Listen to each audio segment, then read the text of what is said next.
Tout commence le 26 mars par un tweet d'un certain Le Gros Grou, je sais pas.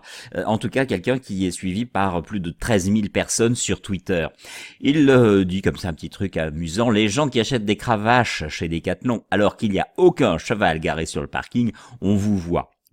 Mais la bonne idée du jour, c'est que aussitôt, le community manager de chez Decathlon réplique en réponse à Le Gru et lui dit en effet, il y a quelques mois, on a remarqué une hausse de nos ventes de cravaches, on a analysé nos chiffres pour essayer de comprendre d'où ça pouvait venir, et on s'est rendu compte que ça coïncidait exactement avec la sortie de 50 nuances plus sombres.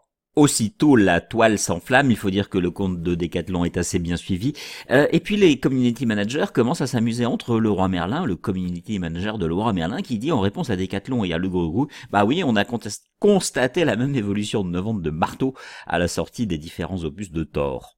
Mais aussitôt, tout le monde reprend l'information. C'est bien mieux qu'un communiqué de presse. Toute l'actualité sur Orange, France Info, le Dauphiné Libéré, Le Soir, La Voix du Nord, Citizen Post. Là, c'est même le community manager de Leroy Merlin qui est, lui, primé dans GQ Magazine pour sa réaction à la réaction.